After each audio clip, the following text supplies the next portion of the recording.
Hello and welcome. You are watching Outlook Money interview. We are back with a brand new episode, and in this interview we are not having any politician, we are not having any author, and we are not having any actress too. This time we are joined in by Doreen Remmen, Chief Financial Officer, Institute of Management Accountants. She is coming all the way from New York for talking to us. Thanks ma'am, thanks for joining us. Thank you for having me. So first question that I would like to start off with, can you introduce our viewers what is IMA and what exactly the work, what exactly the kind of the work you do? Okay, well, the Institute of Management Accountants is a professional association, worldwide, global, of over 140,000 members, all working in the finance and accounting world within corporations. This is my profession. I was a member of the Institute of Management Accountants for a long time before I came to work at IMA. I am a management accountant, a certified management accountant. I'm the Chief Financial Officer at IMA, and in that role I have responsibility for finance and accounting. I oversee our technology team. I am involved in human resources and customer service. And I also interact with all of the other organizational leaders in strategic planning, reporting to the board of directors. And today I'm here with our business development team, meeting with members and spreading the word about IMA and our certified management accounting program. And what brings you to India? Well, India is one of our fastest growing markets. We're really, we have a good nucleus of members here, and we see opportunities to expand the program. There's a strong desire for the programs that we offer, and we see a very, very bright future for the management accounting profession and for our certification in this market. And what are your plans for India? Our plans are to establish a stronger presence here. We are working to develop relationships with corporations, with universities, with training providers. We have a chapter network of people who work in the profession and get together to support each other, networking, mentoring, coaching. Those are our plans to spread the program that has been very successful for us in other regions and is also very valuable here in India. So today you met CEFO, Chief Financial Officers all across the industries. So what are your takeaways on the basis of that interaction? I spent a few hours this morning meeting with financial leaders from various companies. We learned how important internal controls are to organizations in India, the directors' responsibilities. We also learned how ambitious people are and how excited they are for the economic expansion vision for India that will give them such potential for their careers.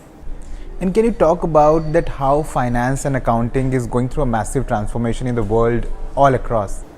Well, there are some factors that are really influencing the profession, and the major one that we're talking about all the time now is technology and data analytics. We are the numbers people, and so when it comes to data analytics, we have a very important role to play as companies embrace technology that gives them an opportunity to not just look at what happened in the past, but predict what could happen in the future.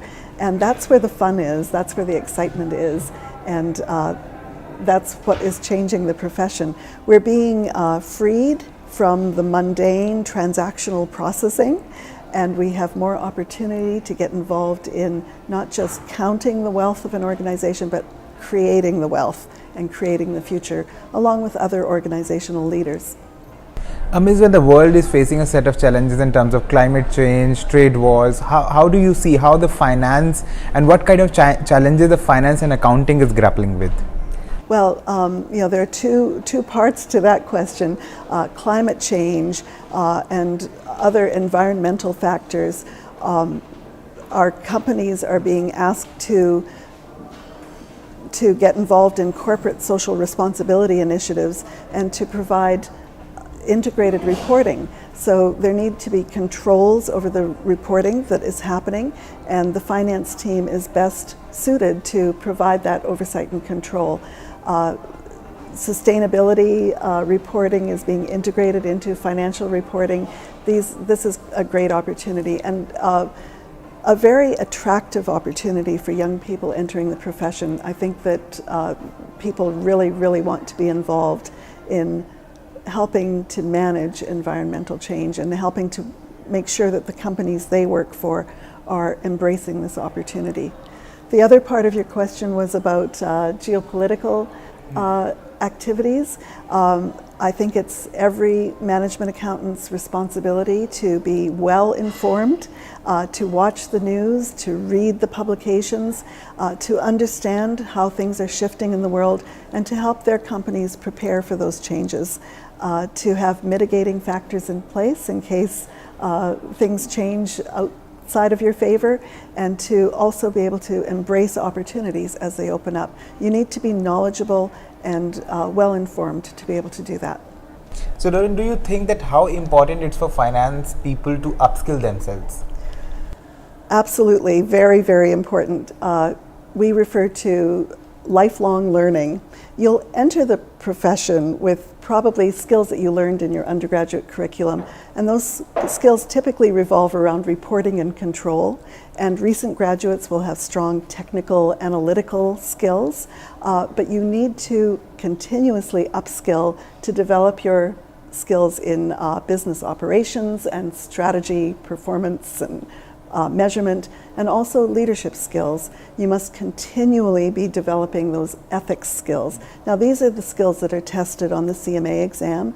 Our credential provides people that opportunity to prove that they've developed these additional skills that are not necessarily always emphasized in the university curriculum.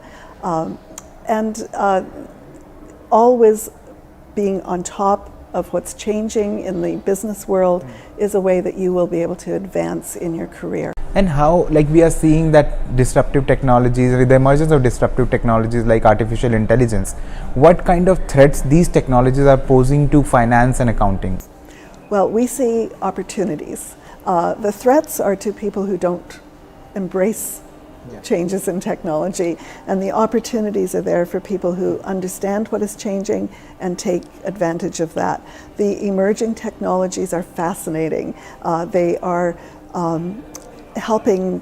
We were talking about internal control this morning, so artificial intelligence has a learning ability to be able to get better and better at finding those outliers, finding those transactions that could signal a problem. There are other technologies too, like blockchain, which is being used in various industries to track transactions through a whole supply chain. An example that helped me understand it particularly is the art world, where a masterpiece that might be collected by a wealthy individual needs to have its provenance documented from the time the masterpiece was created by the artist through all of the various dealers and owners that may have had it in the chain. Blockchain is that kind of technology that businesses are using for that sort of thing. And we are seeing that with the emergence of technology, do you think that old siloed approach of finance and accounting should change? It's a right time to change those methods of accounting and finance. So nobody can afford to live in a silo anymore. We all need to be able to work with other teams and departments in the company. So we encourage our members to get involved in the business, to develop an understanding of their business, volunteer for cross-functional teams, continuous improvement teams, process teams that are working across departments.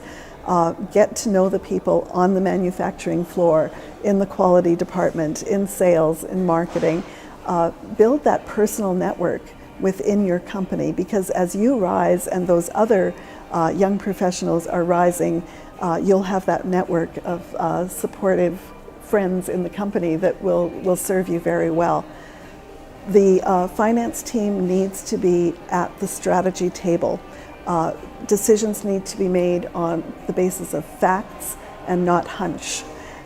We can use the numbers to predict trends, to show what if, what might happen, to show the return on investment, not just of historical investments, but proposed investments, and to model out those business decisions. So we can't afford to live in a silo. We need to be involved in the cross-functional business. And as we know that finance and accounting was a male-dominated industry, and now women are making inroads into that industry. What would be your advice to all those women? Yes, and I understand that in India, many of the top jobs are still traditionally held by men, but women are thriving in the management accounting career. When I entered the profession some decades ago, that was the case in the United States as well. Management accounting is a career that is very cognitive.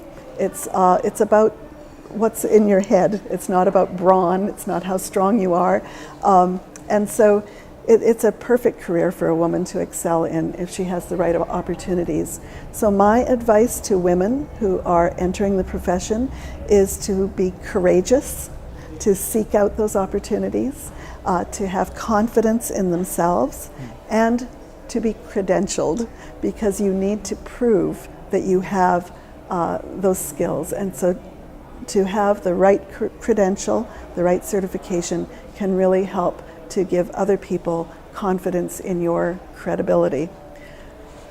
Thanks, Doreen. Thanks for talking to us and sparing out time for us. It has been my pleasure. It's really a pleasure to be here in Delhi and to meet you and all of your colleagues. Thank you. Thank you very much.